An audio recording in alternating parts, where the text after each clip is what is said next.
የኤርትራ ወታደሮች በኢትዮጵያ ሰሜን ምስራቅ ድንበር ከዚህ ቀደም ከተቆጣጠሩት አካባቢ የበለጠ ዘልቀው እንደገቡ የውጭ ጉዳይ ሚኒስተሩ ዶክተር ጌዲዮን ጢሞቴዎስ አሳወቁ። በድንበር አካባቢዎች የነበሩ የባለፉት ጥቂት ቀናት እንቅስቃሴዎች የኤርትራ መንግስት በሁለቱ ሀገራት መካከል የበረታውን ውጥረት የበለጠ የሚያባብስ መንገድ እንደመረጠ እንደሚጠቁሙ ሚኒስተሩ ገልጸዋል። ዶክተር ጌዲዮን ይህንን የገለጹት ለኤርትራው አቻቸው ኦስማን ሳሌ በጻፉት ደብዳቤ ነው።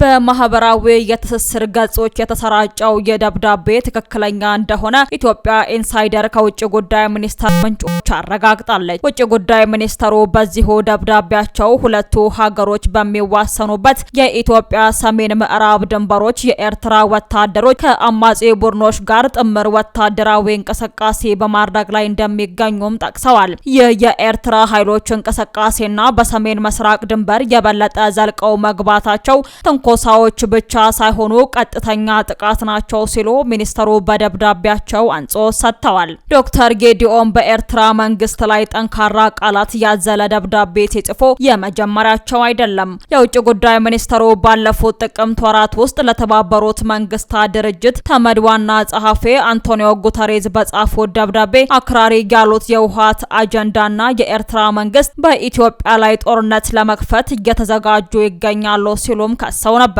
ኤርትራ ከኢትዮጵያ ለቀረበባት ክስ በበኩሏ በማስታወቂያ ሚኒስትሯ የማነ ገብረ መስቀል በኩል ምላሽ ሰጥታለች። በምላሿም ኤርትራ ላይ የቀረበው ክስ መሰረተ ቢስ የፈጠራና አስደናቂ ነው ሲል በጽኑ ተቃውሟል። ሚኒስትሩ ባወጣው መግለጫ የኢትዮጵያ ክስ በይዘቱ በቃናውና በስተጀርባው ባለው ተነሳሽነት እጅግ አስገራሚ መሆኑን ገልጾ ድርጊቱ ላለፉት 2 ዓመታት በኤርትራ ላይ ሲካሄድ የቆየው የጠብ አጫሪነት ዘመቻ አካል ነው ሲልም አጣጥሎታል። ሰላም ጤና ይስጥልን ውድ የጎ ቴሌቪዥን ተመልካቾቻችን፣ ሰላምና ጤና ከናንተ አይለይ እያልን በዛሬው ጥንክራችን በሀገራችን የውስጥ ጉዳይ የገባ የሰላም ጸር የሆነብንን ሻዕቢያን በተመለከተና የሰሞኑን የጦር ጉሰማ ላይ ሰፋ ያለ ትንታኔ ይዘን መተናል። እስከ ፍጻሜያችን አብራችሁን ቆዩ።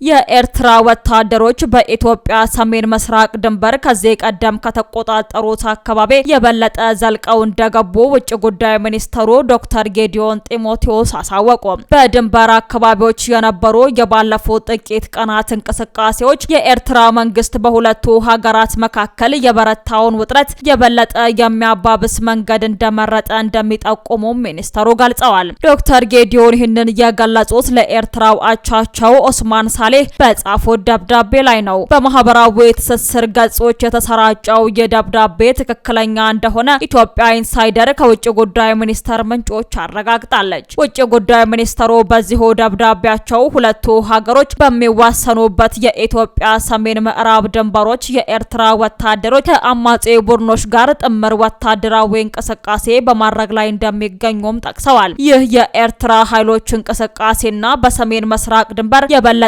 ዘልቀው መግባታቸው ትንኮሳዎች ብቻ ሳይሆኑ ቀጥተኛ ጥቃት ናቸው ሲሉ ሚኒስተሩ በደብዳቤያቸው አጽንኦት ሰጥተዋል። ዶክተር ጌዲዮን በኤርትራ መንግስት ላይ ጠንካራ ቃላት ያዘለ ደብዳቤ ሲጽፉ የመጀመሪያቸው አይደለም። የውጭ ጉዳይ ሚኒስተሩ ባለፉት ጥቅምት ወራት ውስጥ ለተባበሩት መንግስታት ድርጅት ተመድ ዋና ጸሐፊ አንቶኒዮ ጉተሬዝ በጻፉት ደብዳቤ አክራሪ ያሉት የውሃት አጀንዳና የኤርትራ መንግስት በኢትዮጵያ ላይ ጦርነት ለመክፈት እየተዘጋጁ ይገኛሉ ሲሉም ከሰው ነበር። ሚኒስተሩ ደብዳቤያቸውም የኤርትራ መንግስት በኢትዮጵያ ውስጥ ለሚንቀሳቀሱ የተለያዩ ታጣቂ ቡድኖች ቀጥተኛ የቁሳቁስ ድጋፍና እገዛ ሲሰጥ ቆይቷል ሲሉም ወንጅለዋል። ይሁንና የትኞቹ ታጣቂ ቡድኖች ከኤርትራ መንግስት ጋር ድጋፍ እንደሚደረግላቸው በደብዳቤያቸው በዝርዝር ከመግለጽ ተቆጥበዋል። ጠቅላይ ሚኒስትር ዶክተር አብይ አህመድ ባለፈው ማክሰኞ በፓርላማ በቀረቡበት ወቅት በሰጡት ማብራሪያ አንዳንድ የውሃት ሰዎች ከኤርትራ መንግስት ጋር ኢትዮጵያን ለማፍረስ እንስራ እንዳሉ ወንጅለው ነበር። ዶክተር አብይ በዚሁ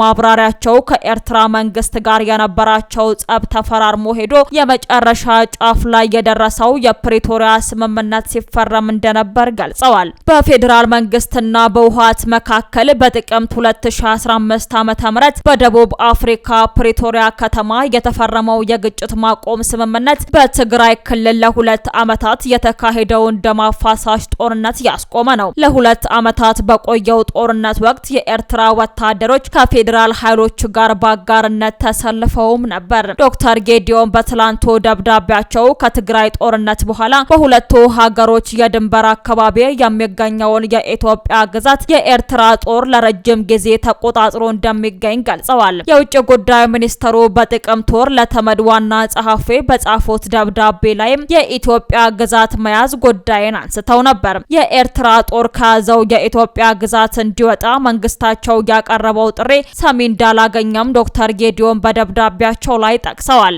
የውጭ ጉዳይ ሚኒስተሩ የኤርትራ መንግስት ወታደሮቹን በአፋጣኝ ከኢትዮጵያ ግዛቶች እንዲያስወጣና ከአማጽያን ጋር የሚያደርጋቸው ሁሉን አይነት ትብብሮች እንዲቆሙ በደብዳቤያቸው ላይ በይፋ ጠይቀዋል። የኢትዮጵያ መንግስት የሉዓላዊነትና የግዛት አንድነቱ እንዲከበር ያቀረበውን ጥያቄ ጨምሮ ከኤርትራ አዎንታዊ ምላሽ ካላገኘ የሁለቱን ሀገራት የጋራ ጥቅሞችን በተመለከተ ሁሉም ጉዳዮች ላይ ለመደራደር ፈቃደኛ እንደሆነም የውጭ ጉዳይ ሚኒስተሩ በደብዳቤያቸው ላይ አስታውቀዋል። ዶክተር ጌዲዮን በኢትዮጵያና ኤርትራ መካከል ሊደረግ የሚችለው ድርድር የማሪታይም ጉዳዮችና የአሰብ ወደብን እንደሚጨምር ጠቁመዋል። እርሳቸው ይህን ይበሉ እንጂ ጠቅላይ ሚኒስትር ዶክተር አብይ አህመድ በፓርላማ በነበራቸው ቆይታ የኢትዮጵያ የባህር በር ጥያቄ በባሌም ሆነ በቦሌ እንደማይቀር ማስጠንቀቂያ ዘል ንግግር አድርገው ነበር። አሰብ ላይ የኢትዮጵያ መንግስት የገነባቸው ወደብ፣ ኤርፖርቶች፣ መንገዶችና የነዳጅ ማጣሪያ እንዳለ በዚህ ንግግራቸው ያወሱት ዶክተር አብይ እነዚህ ሀብቶቹን መልሶ መውሰድ የሚቻልበት አካሄድ እንዳለም ጥቆማ ሰጥተዋል። ለውጭ ጉዳይ ሚኒስትር ዶክተር ጌዲዮን ጢሞቴዎስ ደብዳቤ በኤርትራ በኩል በማስታወቂያ ሚኒስትሯ የማነ ገብረ መስቀል በኩል ምላሽ ሰጥታለች።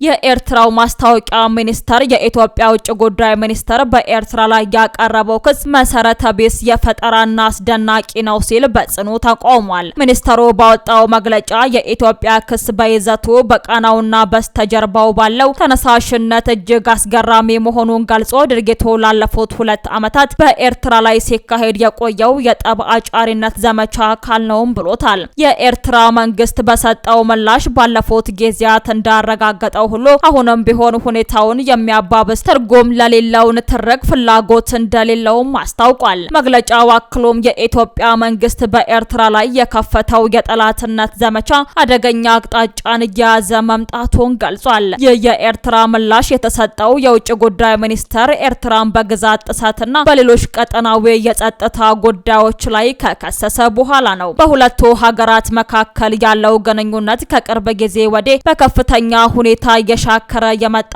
ሲሆን ይህ የኤርትራ መግለጫ ግንኙነቱን ይበልጥ ወደ አዲስ ውጥረት ሊያመራው እንደሚችልም ተሰግቷል።